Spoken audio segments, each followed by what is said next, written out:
That might be some It's a great, sandbox. wide It's a shots soapbox. in It's Bandbox.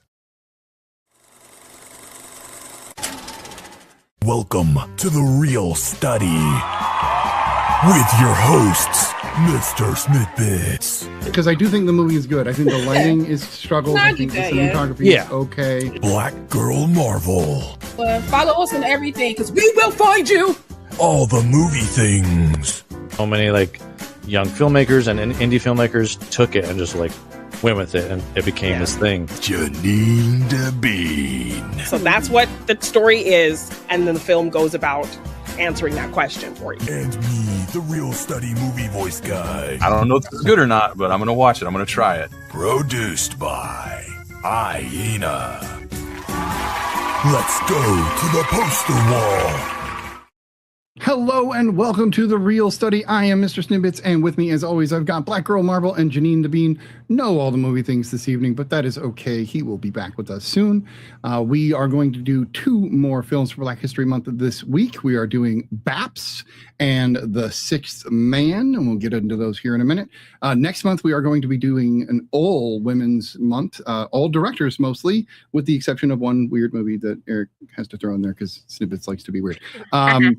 So we'll get to those. And then, of course, we are going to be doing a Nick Cage month. That should be in April, and it should be the entirety of the month of April. So get ready for those. So we'll be watching Massive Talent. But before we do anything else, we're going to move over to the main wall and hear from Law about social media, and then we'll get right into it. Hello, my students. Hello. Welcome in, one and all. If you are listening to us, if you are watching us live, make sure you follow us on all social media. That's Instagram, TikTok, Blue Sky, YouTube, Twitch. Make sure you just get in those follows. Make sure those notifications are on, those bells are on, so you are never missing an episode. If you're listening to us, make sure you go over to any podcast platform. That's Spotify, Google, Google, Podcast Republic, Anchor, all those fun podcast platforms. The Reel Study is on there. Make sure you comment. Make sure you give us 5 stars. I think we're 5-starable, but if you only think we're 4-starable or 4.5, 3.5, be honest. Maybe, I don't have a problem with it. Just be honest about it. Make sure you join us on Discord as well. You can come on there and you can say, hey, I want y'all to review this. Or you could be like, hey, I did this indie film myself. Would you guys like to watch it? And if you make sure that you give us a copy of it so we can find somewhere to watch it, we will gladly watch it and review that as well. We appreciate everybody that is here. Make sure you follow us on all our separate. What was I supposed to say? Separate socials as well. I forgot the word social for a second. So make sure you follow us on all our socials as well. And please don't forget that our own Janine DeBean up here, because she's right there, has 2 podcasts. Okay, 2 more podcasts that she's on. It's a wonderful podcast, as well as Morgan Hasn't Seen. They are doing some awesome stuff over there. I'm so proud of me for getting that this time, because I've only done it once this time. Okay. You're good. You're good. I don't know how it happened, but it happened, you guys. So make sure you check all of us out. Make sure you check out Janine's other 2 podcasts as well. And we appreciate you all for being here. Back to you, Mr. Snippet. I appreciate that, Law. Now, we, of course, have news that we always cover, and then we have the Reel Roundup, and we are going to try to stay positive with the news because it has been a bummer lately. We have yet lost more people in the last week. I don't even want to get too much into it, but we have lost some pretty incredible people. It has been a lot. But before we do anything else, we're going to get to the news. Now it's time for the real news. So we've got several trailers that have been dropped in the last week, and we thought we could go through these. Did you guys watch any of these trailers this week? I watched the Mummy trailer. The Mummy trailer. I didn't know those others existed. So. All right. How about you, Janine? Yes, I watched all of these. My friend had sent Slanted. I think Slanted was sent in our group chat, so that's where I watched it. And I saw the new Mandalorian and Grogu in the theaters, and I think the Gates was also in another group chat. So Interesting. Okay, so The Mummy will start there. Law, what did you think? Are you interested, or are you? I saw Slanted. I just didn't know the name of it. Okay. Okay, I had to look it up. I was like, wait, is that Grace? I know. I think you sent Gate to our group chat. Yeah, it's the one I sent that, right? with James Vanderbeek. Yeah. Oh, I did send that too. My bad. I don't know the name of these She's seen most of these trailers. All right. I love the first three. The last one. I love it. Don't mind me, you guys. But I saw the trailer for The Mummy. I'm not quite sure how I feels about it because I think I'm so branded with Brendan Other Fraser's iterations? The Mummy Yeah. that my brain, I'm like, what are we going for here? No disrespect to James Wan and the team and trying to think of something different, because I'm pretty sure like if I wrote a movie and it was about mummies, I would probably call it The Mummy and y'all would just have to deal with it or I would put a title and you have to deal with it. So I know it's not connected to that, but again, I grew up with that one, so my brain automatically goes to that film.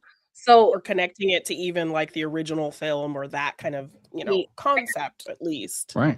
Exactly. So like it looks interesting. I'm kind of curious on it because I want to know how this little 7-year-old or whatever old she is got mummified. But it feels like that's not even her daughter anymore. She's been implanted with some spirits or however, but it looks interesting. I'm just not like excited for it, I guess, it's the tone of it. So yeah. How about you, Janine? I was kind of intrigued at first because I thought, okay, maybe it's going to be an interesting kind of different version of something familiar. Right. This feels like a whole different thing. Like it's not real, it's just going to be kind of a random like creepy kid movie. It kind of feels like, but I mean, I did like Lee Cronin's. I do believe he did Evil Dead Rise, and I liked that iteration of the franchise. So, if we're going for scares, I think he's definitely going to give us that at least. But to call it The Mummy and then have it kind of be something really, really separated from. Really, I saw you guys all disappeared.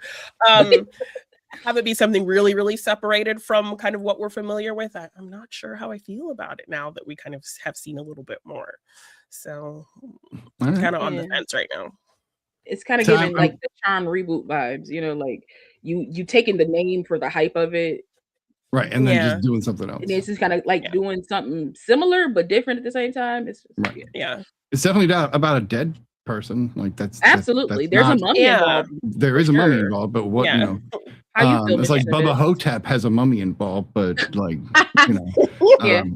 my favorite mummy short is, because it's not a movie, is Tales from the Dark Side, Lot 22 or Lot 33. I forgot. It's the name of the package anyway, but it's about a mummy. I love it. Me personally, this is a Blumhouse production, so you're already strike.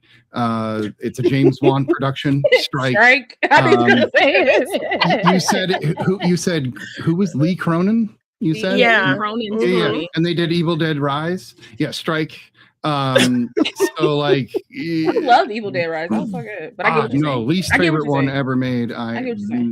I walked away from that movie very, but that's just me. Again, this is the Real Study. Everybody has their subjective opinions about all of this, and this is why we love to have these discussions. But I know I'm good. I'm not going to watch that.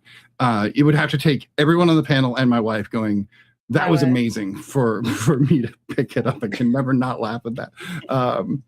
Okay, let's move on to the Gates then, because I actually just saw 2 of these trailers, or 3, whatever.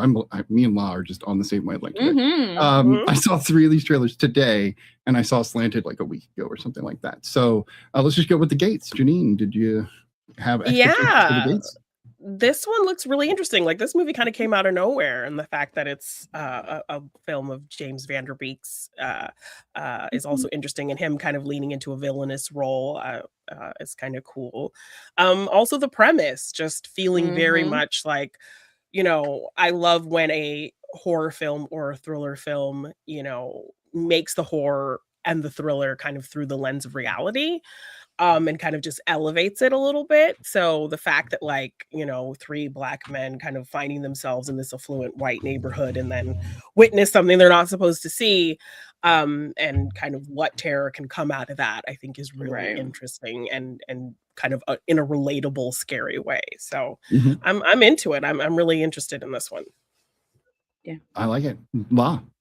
I mean, the same as a Dawson's Creek girly. I love me some JVD, and may he rest in peace and shout out to his family. I will say that for a while now, whenever he gets brought up.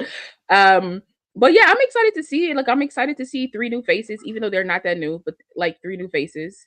Because I've seen them in like little things here and there. Yeah. So thank you for a fresh look at humans in movies, because geez. But it does give me kind of like God, what's that movie? It gives me like what's that movie with is it The Resident? Like Kerry Washington? No, Lakeview Terrace. No, Lakeview Terrace with her and Samuel L. Jackson. Even though it's kind of like I see. Because The Resident has a similar like and like I think The Resident too, or something like that. Like I think it's a lot of those. Like it's giving me those type of vibes, but still in like a fresh kind of way where I'm excited to see it. Always excited to see James Van Der Beek take on a different iteration of his acting. So seeing him kind of be a villain when he played such a good person in like Dawson's Creek, even though he wasn't that good. I'm just saying, because Dawson had his problems. If you want to get into it, was a problem. We can say a lot about it. Forked in the road. It was toward good, right?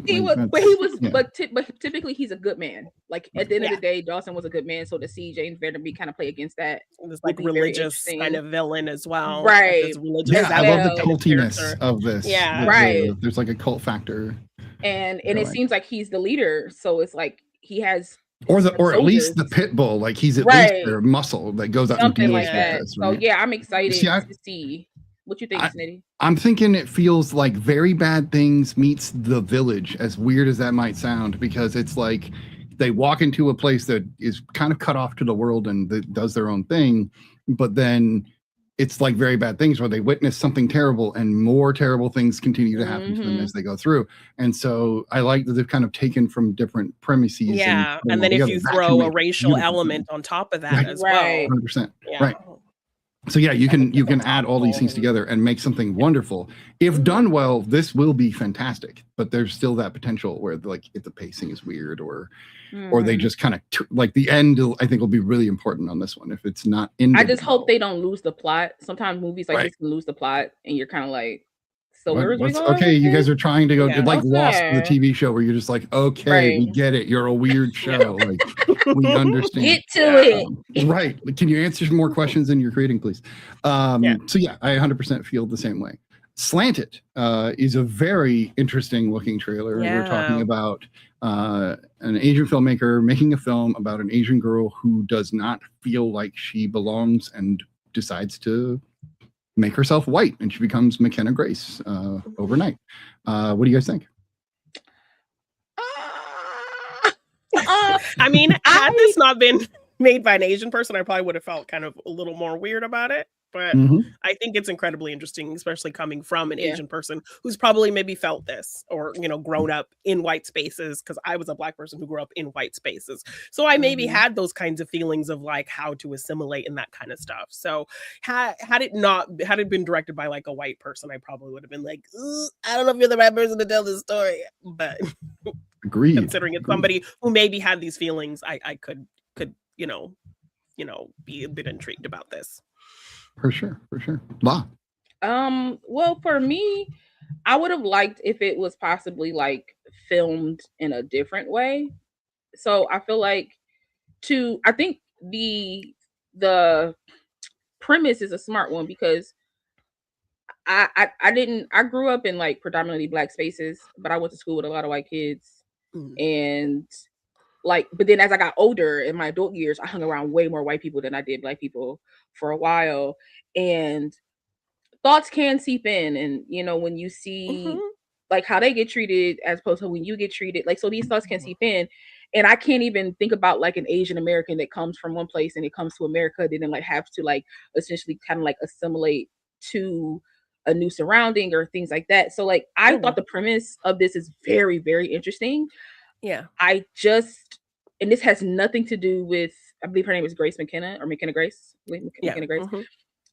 This is no disrespect to her because I've been watching her since she was like a kid, and I think she's a phenomenal actress. She's everybody's like she literally plays the childhood version of everybody. Of everybody. No, of every blonde, of every blonde woman, and even if she's brunette, they'll make her brunette. And she'll play that child. We need a girl of a certain McKenna Grace. Just Sabrina, Captain Marvel.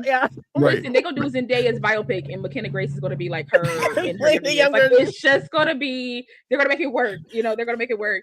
And this has nothing to do with her. I think she's a phenomenal actress, and good on her for like doing different roles. Like she seems to be, her filmography is great compared to like others that I've seen. Of her age, 100%. Of her age, but the way that the trailer gives off is that she becomes McKenna Grace, and it becomes her movie, right? And she has to be like, and as an actor, that's great. Like to try to be like I'm a different person within, but I would have liked it.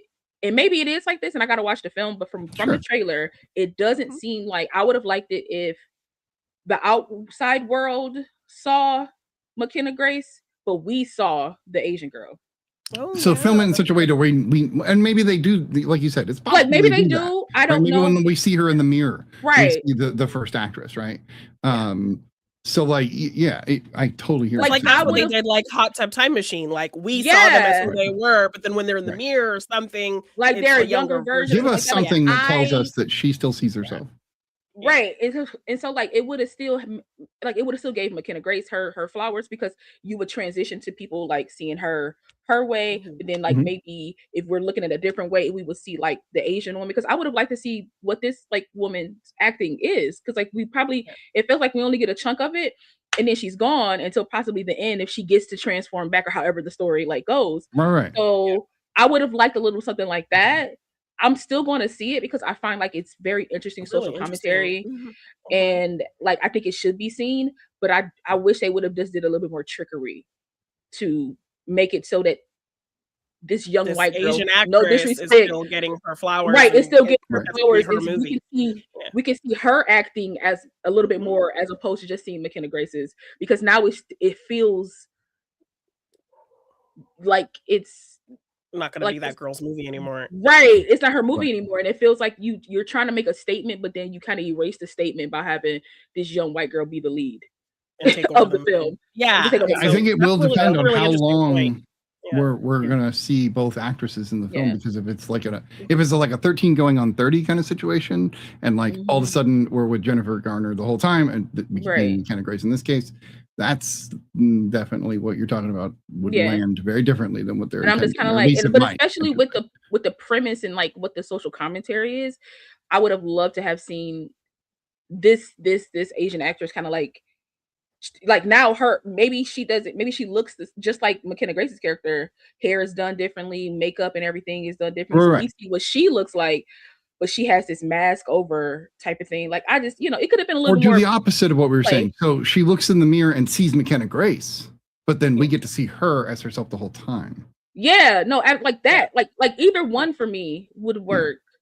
Right, because because I've watched so many things like Supernatural and so many like sci-fi things where like double like switching bodies happen, and isn't that kind of what they did with that show Quantum Leap? Like we always still saw him, even though he looked like somebody else. We see him until they looked in the mirror, and then it would be exactly. So it's like I've watched so many things like this where like they could have just they could have spliced it well enough to give both of these women their flowers. Who knows? It could be that. So, right, who knows? I'm just talking straight off the trailer, because I don't know. Because the trailer does make it look really like what you're saying. Yeah, that's a really good point that I didn't think about. All right. Somebody's running from the cops. No, that's the country for you. All right. So then we have. I'm going to just echo what you guys have said, because I agree. This looks interesting, but also daring. Kind of a bold choice for McKenna Grace. We'll see. And I'm happy for that. Like, let's get more daring movies. Like, let's chill out on the remakes, daring and the original movies of things that are out. Like, let's let's make people talk about some stuff. Like let's throw some things out there. Yeah. Yeah, like that's what film is for. Like so that's a perfect segue to go right into a movie that is yet another sequel to a long franchise. Now I watched this while waiting. I didn't see it, so you definitely start there, Snitty. Go ahead. I watched it as I was waiting, and as I was doing that, Aina got to hear my entire reaction to the entire trailer. She said, "Oh, I should have recorded it," because apparently I had great reactions. But I got little kid excited watching this trailer. I was like, I love this for you. And like, oh God, Mandalorian is one of my favorite Star Wars properties, so I'm really excited to see a continuation, especially since season 3. I was like, wait, no. And it seems like they're bringing together kind of everything with this. It's going to be all the like side Star Wars stuff, Rebels, Mandalorian, the Boba Fett series. All of it is going to get thrown together in this. So. Well, dang, I gotta go catch up on my Star Wars TV then, because Star Wars TV is like peak TV, like Andor.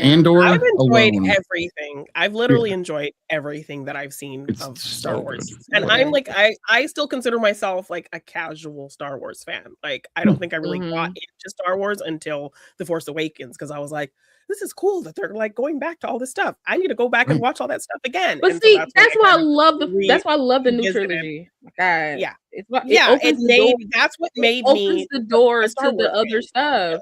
Like, Love it. Yeah. that's why everything has its place in this universe, and I mean that across the board. Like, if Force Awakens didn't come out, who knows when Janine would have watched? Yeah, I probably She might have just been like, would've nah, Star Wars isn't my fine. bag, you know. Yeah, Yeah. it got me excited about Star Wars and made me want That's to go awesome. back and revisit those films that I'd only So maybe seen awesome. once, like forever ago, and now I Exactly. love it.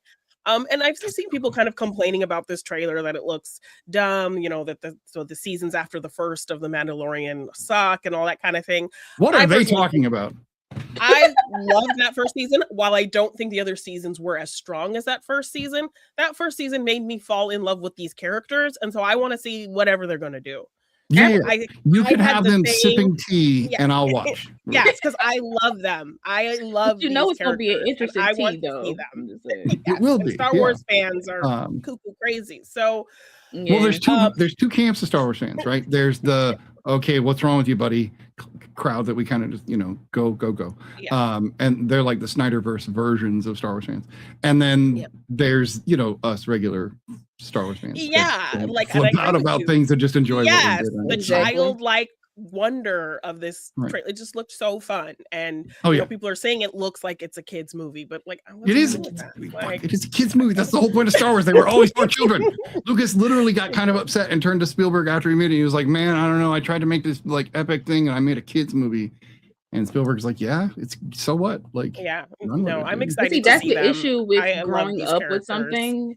Growing up with something, you feel like you have ownership over it, Right. and so even though you didn't create it, you went to go see it, but that doesn't mean you have any ownership over it. Right. And people just swear up and down that they created the Bible that is Star Wars, and they're like, you can't have this, they can't do this, this doesn't make sense. We are like this was made for kids, just like Right. Doctor Who is made for children. It was Right. a children's show, so it's like take Yeah. your adult brain out of some stuff and just have The fun with what first they give you. Star Wars movie that went PG-13 was Episode 3. All the rest were PG. Like, come on, guys. Like, keep that in mind. The only reason some of them go to PG-13 is because they want to do heavier lightsaber stuff, but that's And the that's- only reason. And then So- that's still Star Wars lightsabers. Yes, Like, they just and wanted it's to- they gotten just wanted to dark. up You it. have your dark elements in Star Wars as well, so why not have something that's kind of a lighter lighter, thing? funner type Yeah. of thing. Like, And I have a I'm feeling glad this we're is going to gonna- have a really sad ending, though, personally. That's know. just Yeah. me.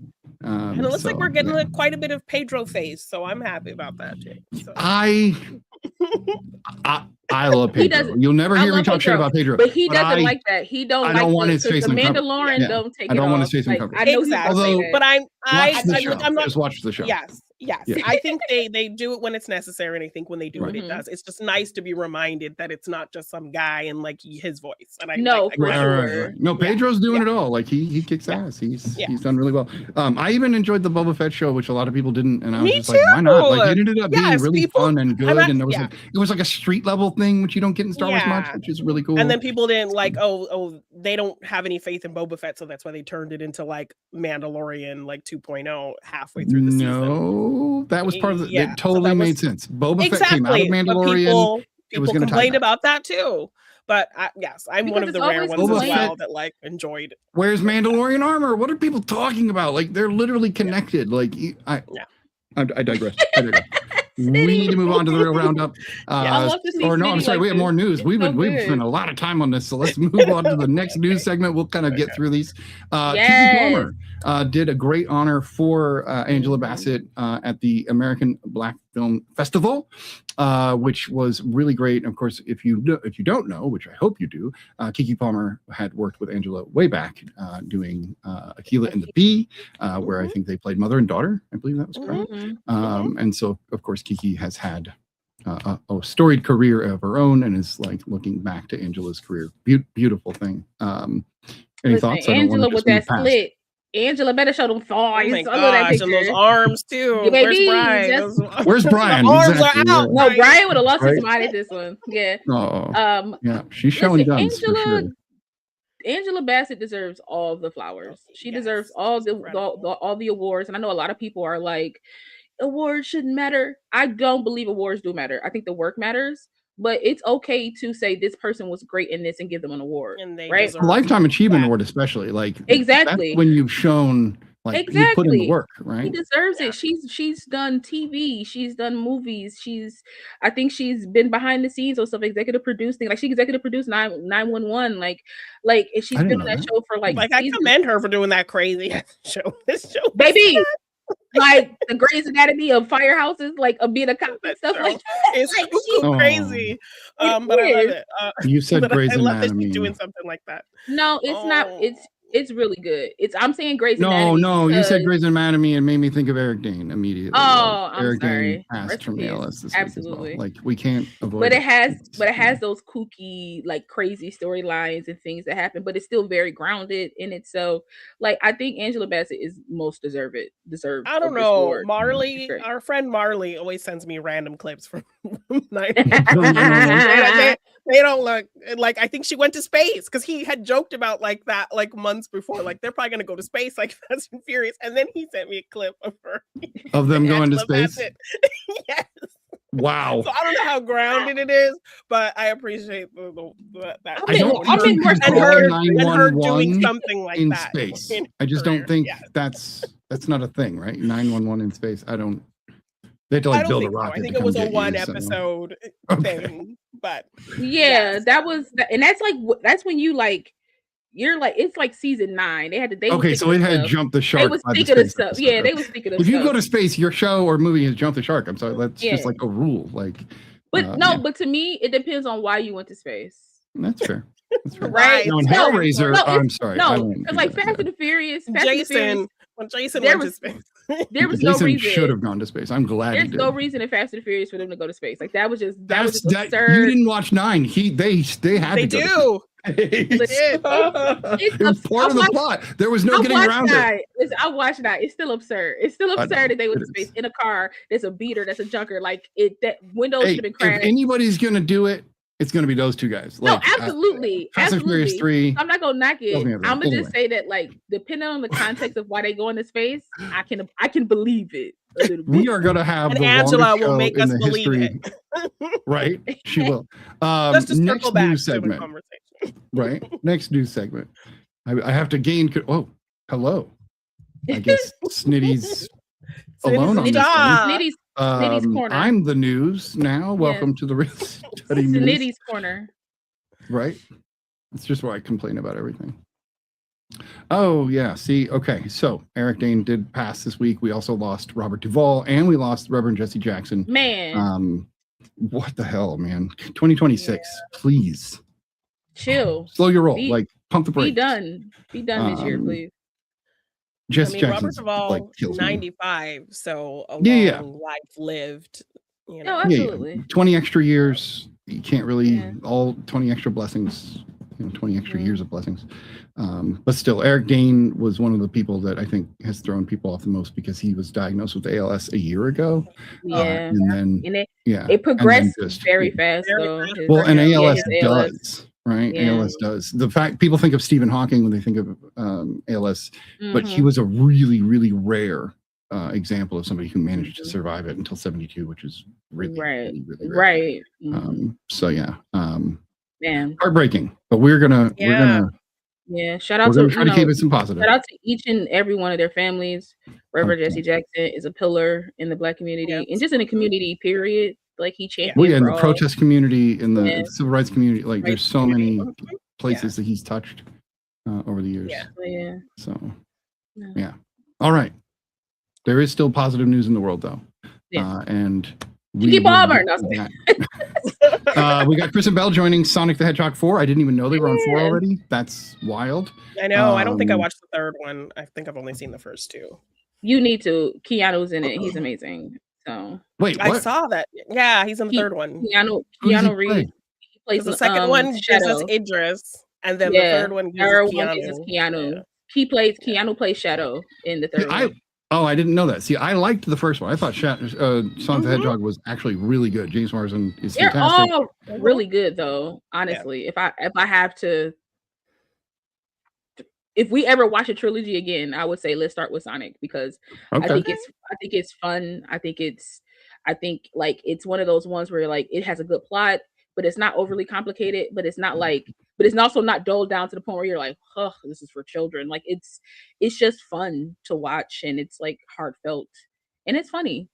And I mean, this franchise had my respect when they, heard the people's complaints about that scary design and decided to like, we're gonna fix this and make it right. Yeah, like they took that criticism into account and like made a better product. Which is one of the rare times that fans have done the right thing, because most times when fans speak up, I don't want to hear it. That's just me. We've got another piece of news here. Yes, Kanal Noir from Big Bang Theory decides to just go on GoFundMe every once in a while and just pay medical bills because he's an amazing person, and we need more of that. He says he just at night he'll just be perusing his phone and just be like paid.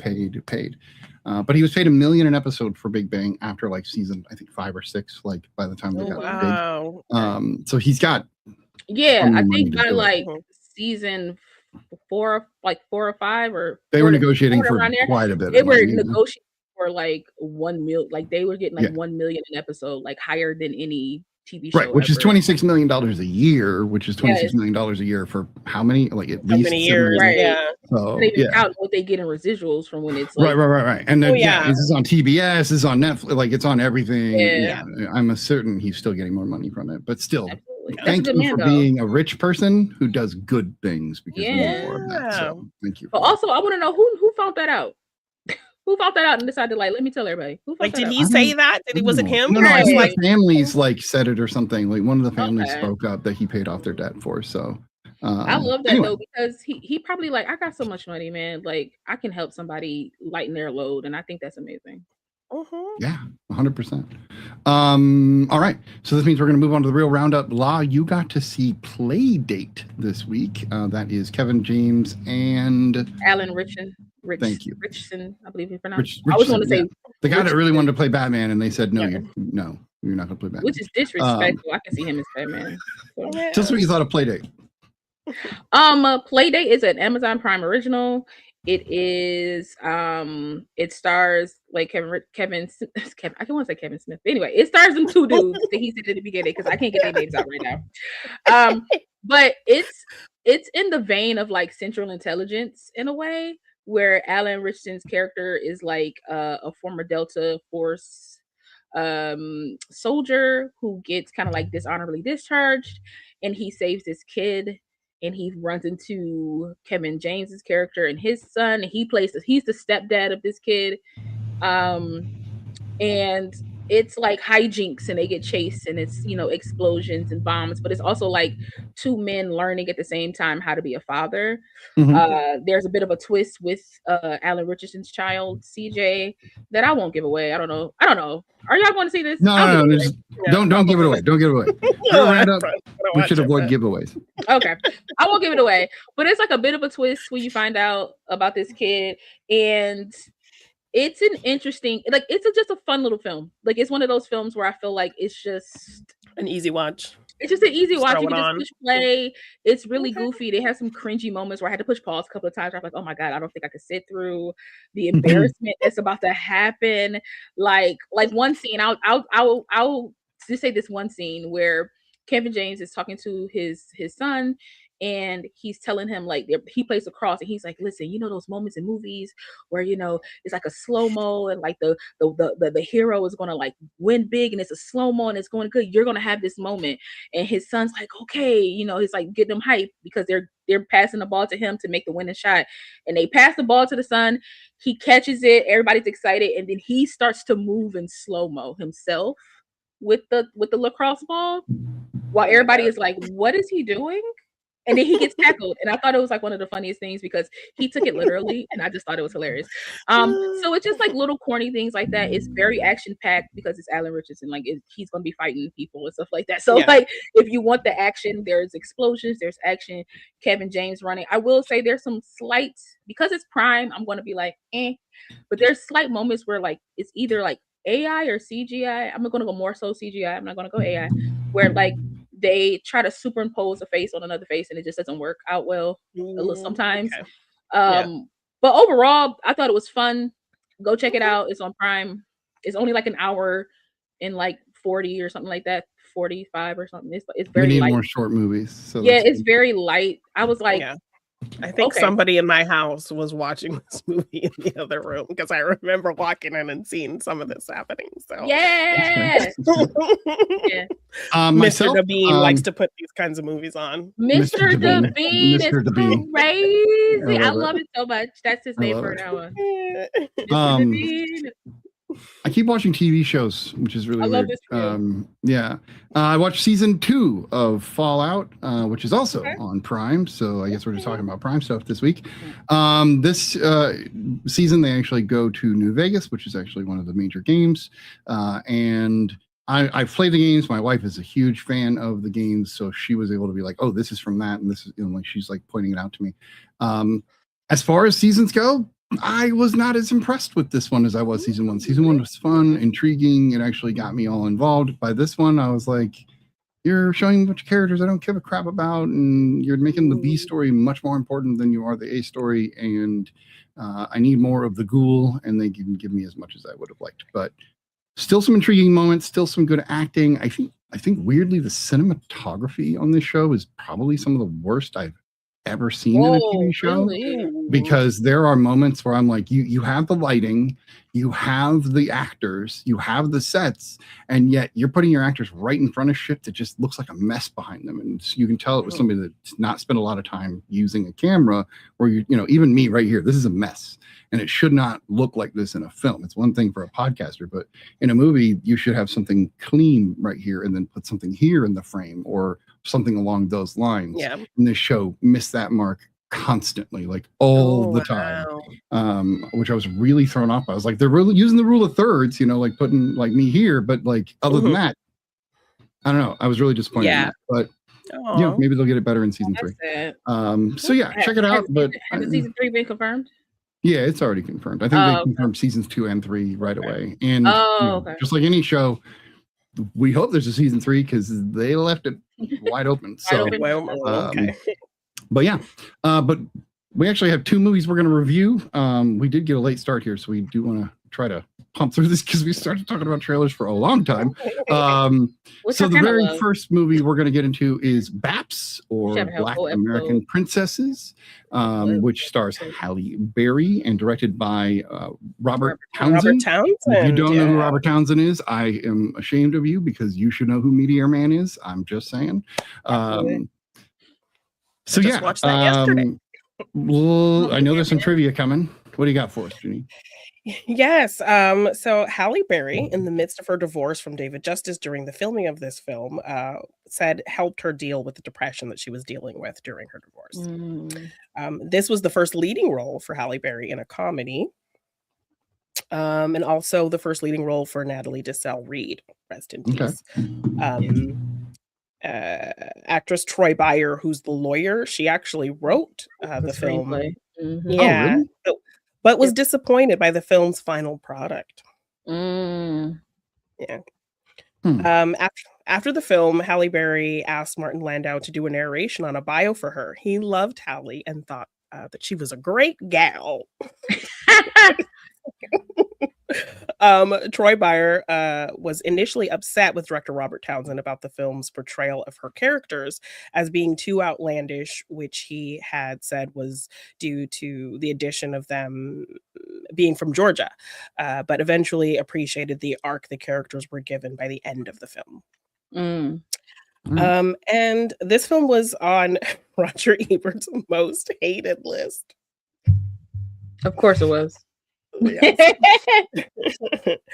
When Mickey said, "Girl, don't pay him no mind. He thinks he's Dolomite." The actor who plays Nate in the restaurant scene, who complained about his meal, is Rudy Ray Moore, who plays Dolomite.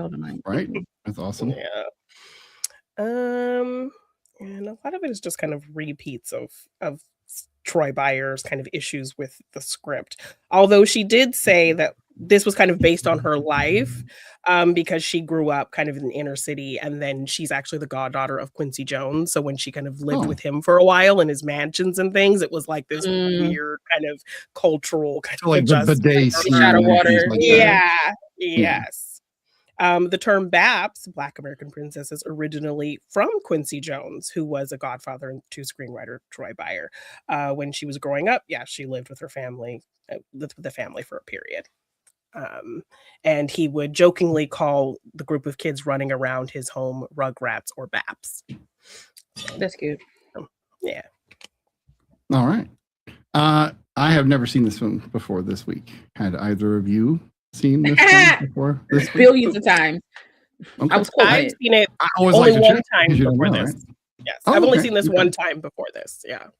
Yeah, I watched it a billion times. Like a billion? billion times. I figured that's why you I decided knew all the to music present to to the us. soundtrack. I knew all the words they were saying. Like, I just love it. Fair, All fair, the black fair. celebrities that pop up in here. My God, Right? yeah. So yeah, I guess by rules of the real study, I You will go first, sir. go first. I didn't know what to think. I wasn't sure how I felt. I started the movie and was like, okay, what is this and where is this going? And then they go to the video shoot and they come out of the video shoot and their hair had fallen down and they were just soaked in the gel and stuff that was in their hair. And I immediately went, oh, this is where this movie is going. And I immediately started to enjoy myself at that moment going forward. This is a fun, ridiculous, heartfelt, under the radar movie that I think a lot of people probably have never even heard of. I hadn't heard of it until you brought it up to me. It is not what you expect. It is, but it is and it isn't what you expect. So like it gives you everything you want, but at the same time, there are tropes that it like leans on, but then doesn't do, which I thought was interesting. The one thing that threw me off was the end when they're reading the will and it's silent. There's no dialogue, but you just get it all from the facial expressions and the acting. That threw me off a little bit, but it's a style choice. Yeah, no, this was better than I expected, especially going into it and seeing kind of how kind of over the top it was right away. I was like, wait, he's docking her $10 because she's spaced out for a minute? What kind of crime are we committing here? This is awful. Bernie Mac, just showing up out of nowhere for just a minute. Rest in peace, of course. Still being funny. Right? Yeah. Biggie D. Is that? No. Heavy D. Heavy D. Heavy D. Man. Yeah. Heavy D. Of course, if you lived in the 90s, you listened to some Heavy D. LL Cool J. LL Cool J just showing up out of nowhere. Yeah, there's Howard so Hewitt. many people. Like, Huey it's Lewis, just loaded, but wait. Did I Wait, miss Huey Lewis? Howard Hewitt. I'm sorry, Howard Hewitt. Oh, okay. Yeah, I enjoyed it. Janine, let's go to you. Yeah, I hadn't watched this movie in a while. I watched it for the first time like several years ago, so this was kind of a new watch. I decided to buy it. I found like a cheap double feature pack with class acts. I'm like, oh, I'll just get it. And yeah, this movie's really fun. I think while it does maybe lean into stereotypes, I think it takes it to an extreme where it's almost kind of a reclaiming of those stereotypes, of kind of saying, this is an exaggerated version of kind of how people view Black people from a certain area. But we're going to have fun with it and make it our own. So it doesn't feel like, we're making a joke of these people. So I liked that aspect. And I think, that probably came a lot from Robert Townsend, as he is very, cognizant of things like that in his movies. But yeah, I think, slapstick comedy is not a brand of comedy that I lean to very much, because even like with the other film we're going to talk as well, it doesn't really get a strong reaction out of me. But I think it was the emotional aspects that really resonated with me more. The fact that these are women, when you break it down, these are women with a dream. And so I loved seeing them be very confident in that, being kind of very confident in who they were, despite being kind of fish out of water. It didn't really change who they were or how they acted. So I appreciated that despite kind of everything where they were and who they were around and how people were looking at them, they never really changed who they were or felt like they had to change who they were. They were kind of focused on themselves and, the fact that they're good people who, care about what they're doing and have this kind of focused dream. So those were the things that I kind of latched to more than kind of the comedy aspects. I wish there kind of would have been a little bit more with the relationship with Martin Landau. I think we get kind of big scenes where they're kind of doing fun things with him, but I think I wanted more scenes like the one in the car where we're getting kind of these deep emotional conversations. And I think that was kind of the only scene that really kind of set up how deep the connection was for him and them. And I wanted a little bit more from that. But overall, yeah, this movie is a ton of fun. So I love it. How about you, Law? I know that you were the one that suggested this, so let's hear it. Let's hear what you think. Listen, I grew up with this movie, so it has a big nostalgia feel for me. Like I told you before, I know all the lines, I know all the music, I know the transitions that's about to happen. Like I know everything about this movie. Is this your My Pump Up the Volume? Is that? Yeah, okay. I would probably say yeah, because like it wasn't like I come home, I push play. You know what I mean? I come home, it's time to it's time to watch this. We don't go a day without watching this but like watching it even older now is a lot of fun because I could just see more in it than I did when I was a kid. I realized that I did get a lot of the nuances, but then I realized that like, yeah, some were a little bit lost on me, but I recommended this film because of the emotional point of it, not so much the comedy, because I love the transition of these girls, right? Like they always stay true to themselves. They never really change, but they tighten themselves up, they refine themselves. And I feel like that's like not only a fish out of water story, but a coming of age story, because you don't necessarily know how old they are, but you would assume that they're like maybe in their like mid-20s to 30s. 22, 23. Yeah, something around, early mid-20s, yeah. Right. Especially with her being like, I deserve more than this. Like you just, you playing around, you're not getting a job. Like those are real things. Those are real moments, you kind of, so I loved that aspect of it. And then it's like and then in the middle of this movie, you just have like a little caper, like a little, yeah, like a little traitorous, happening there, just throw that in for a little fun, just to throw that in. I do get what Janine's saying about like the more emotional parts with like Martin Landau kind of having those moments. I do agree there could be some like things to can fill in the gaps of some stuff. So like, but I love this film. I think it's funny. I think it's emotional. I think it showcases not only Halle Berry well, but Natalie Desselle well. May she rest in peace.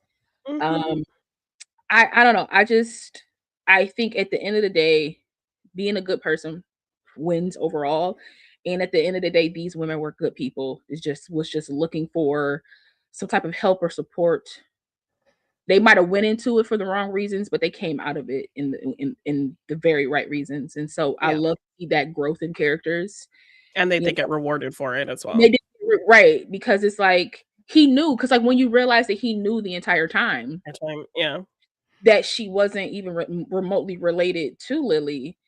And then he kind of tests them with the $50,000 that kind of gave him his, you know what, these women are my actual family. The genuine article.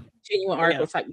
So I don't know. I love everything about this film. If I could recreate this film, I probably would, in more of a like modern, I guess, times, because it kind of reminds me of, like, I never seen it, but like it gives me like one of them days type of feels too, with like two women that are friends, that are from where they're from, unapologetic, but want to gain more, want to be more, and like, you know, I love it. I really enjoyed Alfred. I mean Manley. Manley was like, I mean Alfred. You know, he's a Scottish actor. That's great. I love it. And he has a great accent. He has a great British accent. He does give Alfred. That's what I really liked about that. But he was so mad. One of my favorite scenes is where he picks up like the Crisco and he plops it back down. Yeah. He's like, "What is this crap?" Right? Yeah. But I loved him at the club when he starts like dancing, and he's like, I don't know what it is. There's something about stuffy old white men being sucked out of their element that really gets me. It tickles me. That was very much the comedy of the time, and I'm just like, I love that. Fun little time machine of comedy. And where it's at. So it's just like certain moments of this I remember so heavily from my childhood that I laugh every time, like when he's trying to pick up music for them and the guy doesn't see him. That was the greatest scene in the movie, I think. He's like, we got the too short over here, and he's like, he's going, what sorry? Like he just like doing little things, and then he jumps up on the thing, like jumps on it, like does it, and like starts, get it. I know, like but as soon as he gave him the list, he's like, oh, this guy's he's hip, he understands what's going on. Like, I love it. Yeah, Manley might have been my favorite character. Manley was great. Yeah, I think Martin Landau does a great job. When Martin Landau went to the hospital, that man was acting. He was like, no, he definitely took it there. I loved Manley getting, like, obviously he got something. Maybe he got the house at the end. I don't know. They don't tell us any of that, but he did pick something for him. I think he got a whole bunch of money. Oh, I wanted to bring that up too. I brought this up on my stream when I watched it, and I said, as a kid, I used to be very annoyed that I didn't hear what they said. Like every now and again, you could see, like you could read her lips perfectly. Yeah. You know, you could see. He said she gets nothing, or the guy gets right. It gets nothing. Right. Like you can hear, like you can hear or see certain things. And then when I was younger, I was like, why didn't they just say what the stuff was? Like I was so annoyed as a kid. But I kind of liked the choice. Being older, I liked the choice. Yeah.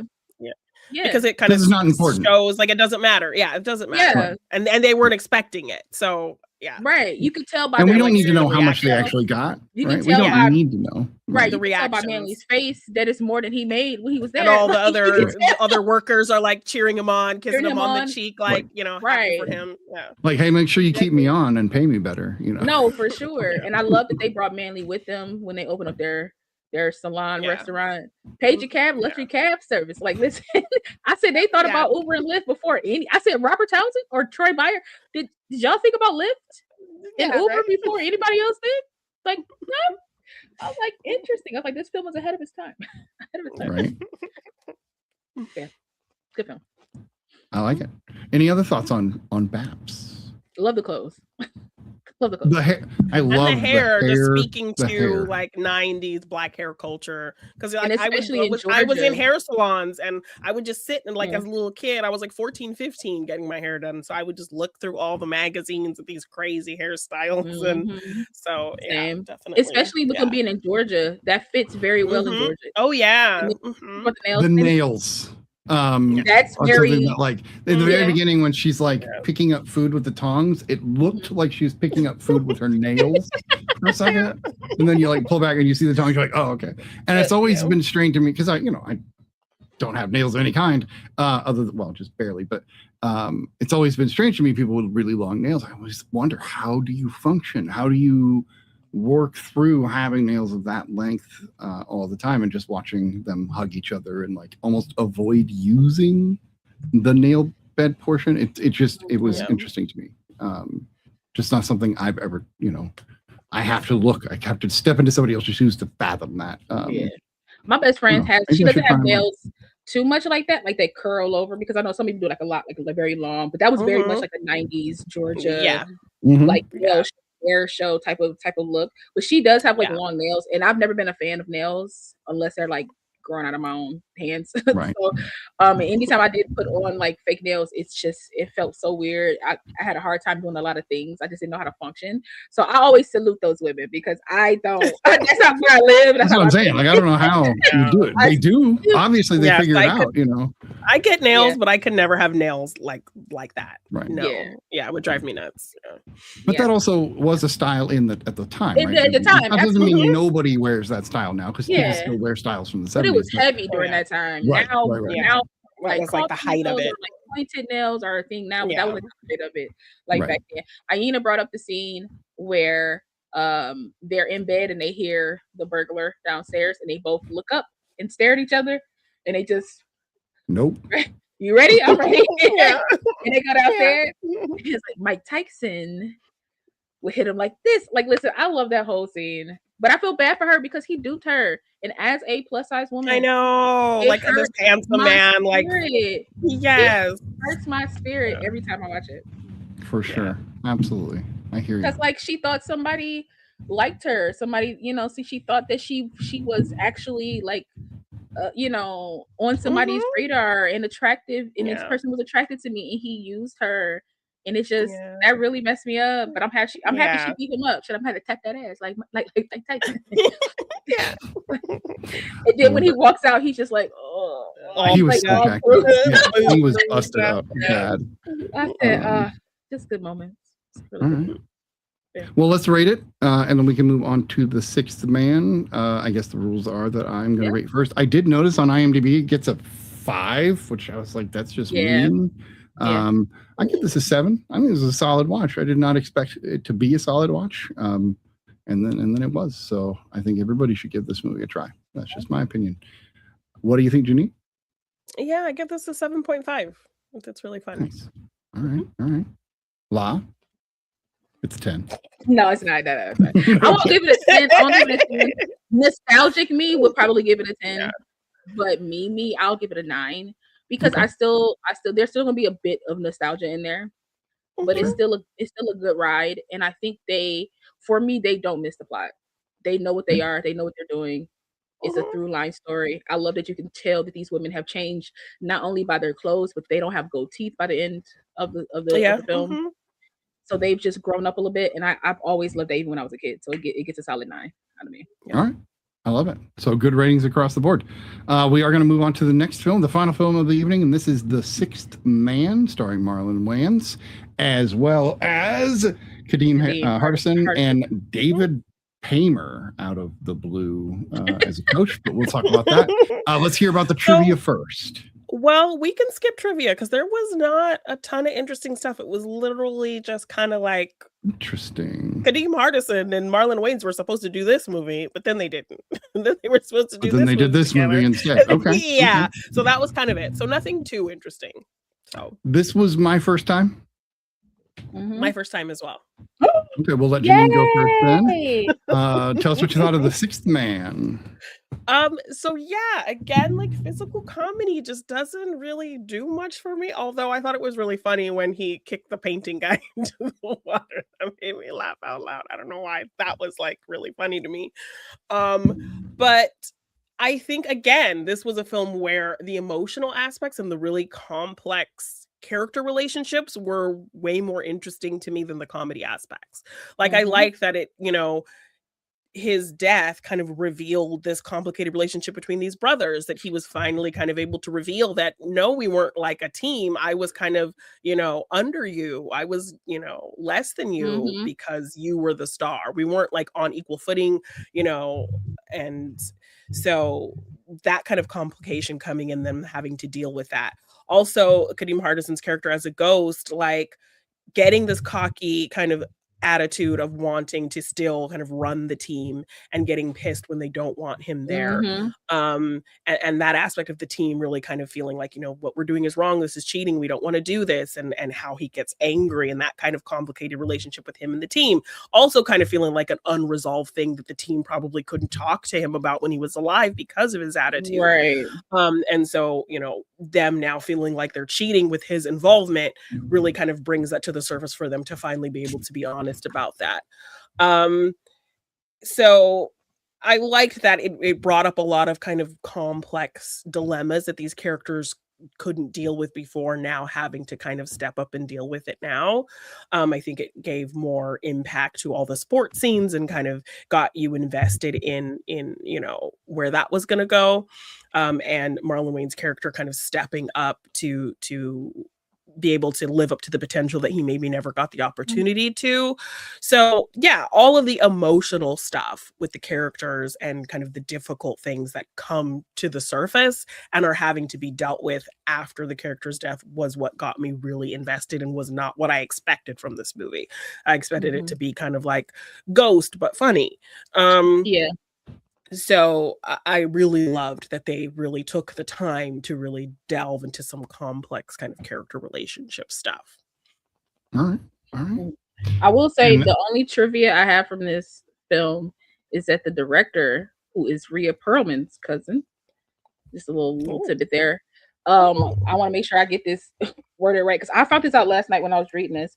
So he is the first filmmaker in history in prison for an on-set accident. Oh no! What? For what movie? Midnight Rider. Never heard of it. So there was filmed in Georgia. It was an on-set accident where there was the death of a camera operator, Sarah Jones. May she rest in peace. This happened in 2014. And he pleaded guilty to involuntary manslaughter as part of a plea deal. Wow.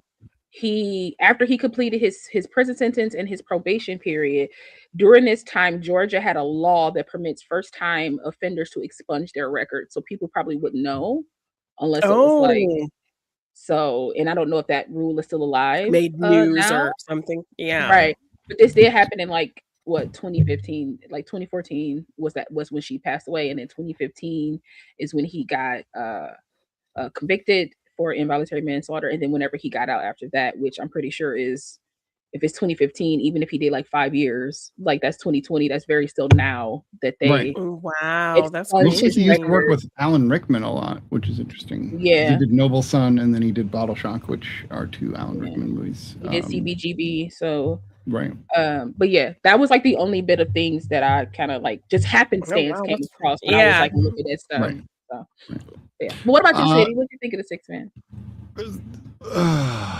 I love this. Please, yes. This movie.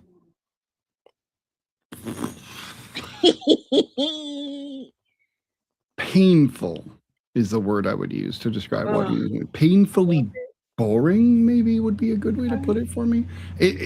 I don't have any problems with any of the characters or the actors or anything. I all great people and other things, but for me, I don't feel like the tone hit the way maybe they expected it to. I'm also not a fan of basketball, like at all. So maybe if it were about football, it could have drew me in. But this is your F1. Got it. I just don't. There was nothing intriguing. I didn't care. I didn't care what happened to these guys. I was like, okay, your brother died mysteriously at 19 years old of a heart attack because your dad died of a heart attack at 55. That makes no sense. If I saw these things happening on a court, the physics would go to my brain and be like, what the hell is happening? This is not natural or normal. And I would have investigated immediately. But it took a main character like 18 games to decide to start investigating, and then it was through lip reading that she found the like mysterious ghosty. I don't know. It was weak in many places. It tried to be heartfelt after being goofy for an hour and a half, and I was like, wait a minute. There was nothing that led me to believe it would be heartfelt. And I do agree with your assessment, Janine, about the way the characters are made. He definitely, was not a good person. Ultimately, he was very selfish, ball hog. They even called him that. You can even see that in the beginning when they're kids. He's a kid, and he feels like he has to pass to his brother because his brother's the star, and it ends up that I don't know. It felt too goofy to be grounded and too grounded to be goofy. They didn't strike a chord between the two, like B.A.P.S did. It was a nice blend. This was goofy comedy, almost like, here's the way I put it to my wife. it feels like there was a visual effects supervisor was like, I have some great stints on how to make a ghost come to life on screen. What do we do? Let's make a basketball movie. Like that's what it felt like. Like they started with the effects and then worked a story over those. It's probably not true, but this is how it felt to me. So yeah, not my bag. Not my bag. Yeah. How about you, Law? Respect. I love this film. That's why I picked it. Okay. I love this film. It's one of the ones that I grew up with, just like B.A.P.S. It's something that it actually strikes a chord more because this is something that me and my brother used to watch all the time, but we're estranged now. So it's like one of those things where like it kind of hits differently to watch it. Yeah. And it hits differently too because I have an older brother who has passed away, so I do have a brother that died. Right. So it's like one of those things where like it hits even different now. Yeah. It hits even different now. I do understand what you're saying, Sadie, but I will say I disagree a tinge, only because to me the beginning strikes a very like deep chord in like how they, how their dad is, how they react to their dad. Like it only kind of gets goofy when they get to college in my book. I feel like it starts off very serious. It starts off very, and then it kind of like the middle gets goofy and then the end gets serious again. So I get your assessment on that, but I do think that they kind of went like serious, goofy chunk and then like serious. And then I can understand why that didn't really like sit well with you if it didn't like blend well for you. So I definitely sure. But I love this film. I think Marlon, this was like right at the beginning of like Marlon's career a bit. Him kind of branching out from ironically being underneath his brother, which Sean was actually considered for the role of Antoine. So I'm pretty sure that would have been crazy if he would have got that role. Like, can we not do this again? So I'm happy that it was Kadeem. I think Kadeem Hardison did a really good job in this. I love that you can kind of see him become an angry ghost, but it didn't. Right. I was not expecting that. Yeah, and it didn't like lend into how we normally see angry ghosts. So I think this time around, me watching it, I respected it a little bit more. Not just for like my nostalgia feel from like growing up, me and my brother watching it, but also just from a filmmaking standpoint, because like it does give a new take on a ghost, right? Like it wasn't our traditional way of seeing ghosts, like in the 90s, especially. Just like Everything Everywhere All at Once, they did some great thing. I liked how they lit Antoine when he was a ghost. Like I like how they just kind of like it made him ethereal in a way. But it made him like he was still there, but he stood out. So it gave that effect that like, oh, he's not really here type of thing. And I grew up watching basketball, so basketball is never a problem for me. So, honestly, no sport is a problem for me except for NASCAR. Obviously, I don't like that, but obviously, no. She has a problem with engines. I just want to put that out there. It's the engine. I don't understand. I don't understand it all. But no, how is this a sport, right? No, you feel me? How? Like, what are we talking about? Like, no, I don't have a problem with NASCAR. Just for any NASCAR fans out there, anybody that's listening, I don't have a problem with NASCAR. I have a problem with F1. Okay, it's a difference. It's a big difference. But I always felt this film was like funny. It always makes me cry at the end. It always tears me up because it's like you having to actually say goodbye to somebody that has been, and again, it hits way different now because of what has happened in my life with my brother that I'm estranged with. So it's like, if that felt like a death. So watching this and watching him having to release his brother for his own good, which is what I had to do, just really like, I tried not to cry. I was like, and then maybe also do it. Yeah, and then also them maybe getting a closure that you probably haven't gotten either. That I haven't gotten. Almost a cathartic thing, right? Yeah, exactly. Yeah. So it's just this one hit different now, and I always like to see Marlon be emotional because I think he's like a really has good better actor. range than he's given credit. Right, and I think I think he has better range than he gets himself credit for because I think he does skew to comedy because it's comfortable. Well, and he comes from a comedy family. No, so absolutely. He's like the only classically trained one in the bunch. So like he can run the gamut of emotions, but I think his comfort is in comedy. So I love to see him emote more. Like it broke my heart when the coach had to tell him that his brother died on the way to the hospital. Yeah, that was actually a rough scene for a moment. Kind of thing. Like, and they just said like his heart. Especially when he was like, you didn't make it, like. And then the kid was like, the kid was like, for the season? He's like, for the season coach. Yeah, Like, he's he out. didn't like, Yeah. you know, because like everybody was thinking like that. Like he's like a 20-year-old that died. Right. Like, a heart attack. Like, what the hell? He what said he'd be else? fine. He said Did he'd they be say right heart back. attack? They Yeah. just say They his did. heart. No, they does say Stop. heart attack. It Do does they say say heart heart attack. attack? Yeah. Okay, they just say this. That's why I associate it, because his dad died of a heart attack, Okay. which they say as well. So like, I'm assuming it got to be like a genetic thing that they just a genetic. I think it's like Try to set up, you a know. a plot Mhm. thing. I'm sorry. I'm screaming. Of course it is, sir. I'm sorry. But yeah, No, plot that's why people- disease. there's no such thing as It's plot not armor. plot, disease. right? People talk It's about plot plot armor. I'm disease. like, there's no such Yeah. thing as plot armor. It's literally That's part of like- the story. Like, yeah, that's like plot unarmor because like Brody Right. died, both of them died, right, and so. right. He's the And opposite. of honestly, armor. at the end of the movie, I was like, he should probably get checked out just in case. Like, I was like, he Right. should probably. I mean, yeah. But It also didn't go during for the mom. time, She's doing just fine. Like, yeah, during Not the, mom. I was like, he might have his mom's genes at that point because but that's a good if chance. nothing Yeah. happened to him, he got his mom's genes. But Right. overall, I thought the film was great. I love seeing like Antoine take it too far.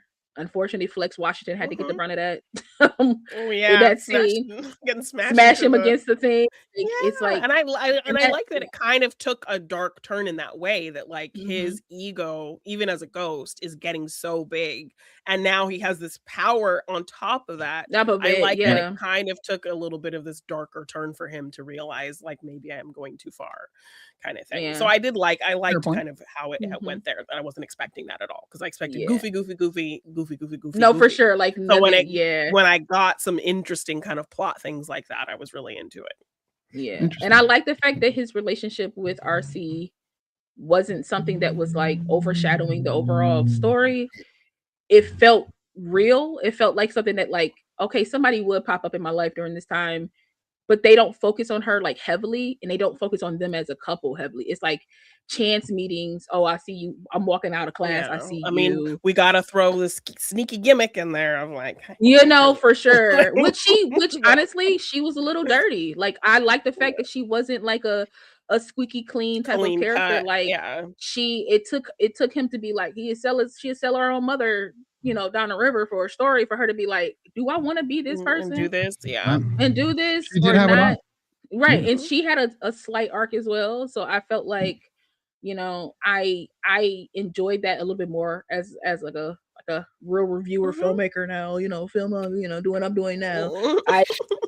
I enjoyed that, because y'all know how I feel about like characters being in love and how they take like they focus like the Ross and Rachel Much on effect, it. like nothing else Yeah. matters. You are the opposite of But- Janine in that way. Sometimes you're like, okay, we don't need this, and Janine's like, no. I want all the romance. Yes, but see, for me, I want the romance if the movie is about the romance. Right. But if And not like, about this these movie, people being and not invested about in these that and brothers, nothing like else. these brothers, Yeah. exactly. Yeah. Like if it Yeah. would have switched to like his brother dying, and then all of a sudden, like he's just like, this relationship is the most important thing in the world, But even and it interesting, his overshadows. brother stopping him from being with her as well. Yeah. Kind of It like, was driving me she crazy. I was like, can't dude, know you are about. literally Yeah. cock Yeah. blocking your brother for this No, with this girl. absolutely. Why? Because what are you doing? And mind you, but he also, at the end of the day, too, Antoine was a bit right that she kind of was on the opposite Straight side a of things, little kind of bit. using him. Sure. So he was slightly right, Yeah. but he lived in a world where like only he's right, and only I know Yeah. how to take care of my brother. Only my brother should listen to me, and that's Although- been their problem since they were kids. To be fair, Antoine's involvement in making him look weird is part of what helped break her barriers. I mean, yeah, so he helped in a way. Yeah. But Not that it's a also- good way, but like No, the but also it was circumstances like a weird way. I also felt like because just as much as like, because it was one of those things where I realized that like in the beginning, Marlon's character, like Kenny, was like, he couldn't move on, right? Right. Like he couldn't move on. So him calling out to his brother is what brought his brother back. And then after he started to adjust, it's his brother who can't move on now.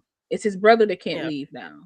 And so I love Yeah. seeing that dynamic between the two characters, where it was like Kenny was starting to be like, okay, there's other things. I'm getting better at the game and learning and figuring things out. I met this girl who like challenges Yeah. me, and Mhm. you know, we kind of understand each other. And then it's Antoine who was like, It's but I'm it's here. his show again. Yeah. it's right, it's my show again.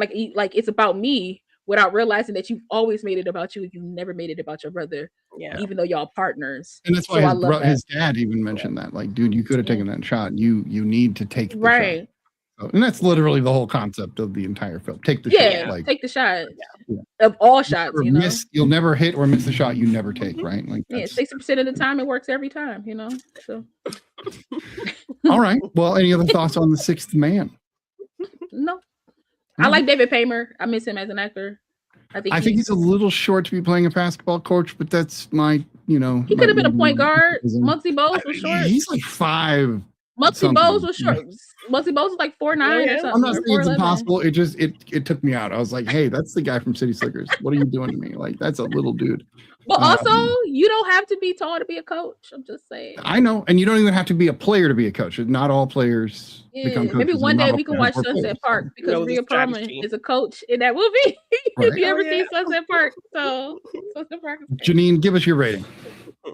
Oh, well, shout out to Fresno State Bulldogs who they play in the movie. Yeah, they did play. You my said college. that. You were like, they play in my college in the movie.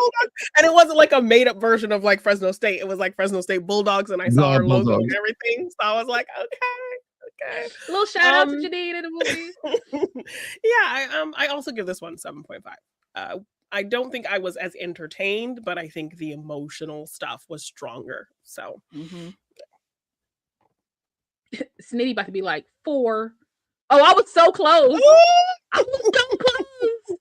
Oh my god, I was so close. It's a 5. I respect it, Snitty. I respect it. Nothing. It's just not for me. Not every movie is for everybody. Absolutely. And like I was gonna say, you having this emotional attachment to the movie, that's the whole point of film. Like each film is going to strike each of us differently, and there are films that like mean the world to me, and if people shit on them, I would be like, what the hell, quit shitting on my love, No, but also like hearing why you love it makes me get to know you more. So if that's if anything else, like if I don't discussion, as we always say, whatever, right? I like that it gets me to get to know you better. So see how much of a crybaby I actually am. So you rate it, Law. I'm gonna go back in the past to what we used to do. 12-year-old me. 12-year-old me would be like, this is a 15, just like B.A.P.S would have been a 15, 12-year-old me. But me now, it's still a 9 because if I cried, like I always cry. If it evokes emotion from you. Right. If anything evokes emotion, it has to be like raised higher. I thought I wasn't gonna cry during this film. I was like, man, I've seen this so many times. I'm not gonna cry. And bada boom, it happened. So I couldn't help it. So like it absolutely gets a 9 for me. So, I love it. I love it. I'm sorry that I pulled the rating down. I apologize. It's fine, Snitty. I want your honest and true. I know, and that's what I always want. I want, if people hated it, give it a 1. Like give it they made a movie 1, as we call it. Yeah. So I want your honest opinion, because like what hits for me might not hit for you, and vice versa. It could have also been my mood, because I watched it this afternoon. Maybe it was my mood. I don't know. And even sometimes when we have our conversations, our perspective kind of maybe changes your rating sometimes. Yeah, y'all have changed some perspectives for me. So I've been like, well, movies are a social thing, right? And this is why we have the discussion, because it's not just the viewing, it's also the discussion after that makes it so rich. And so to me, even if I rated something a 1, the discussion is a 10, just because I've always enjoyed, I love it. Anyway, that said, that does mean this is the end of our show, but do check out next week and the rest of next month. We will be doing all female directors, including Sarah Polly, including, who else did I totally screwed this up? Mia DaCosta, Casey Lemons, Catherine Bigelow, Catherine Kusama, Point Break. If you're a Keanu fan, I know that's not, but Catherine Bigelow directed it, so there we go. Be enticed by something and come watch movies with us next month. That said, this has been episode 20 of season 5 of The Real Study, and we do appreciate you guys coming by. Do follow us on everything. Follow Janine on both of her podcasts, and please give us more movies to watch. We want to rate movies. So. Join our Discord. Tell us what we need to watch. 100%. Have a great night, guys. Bye. See ya.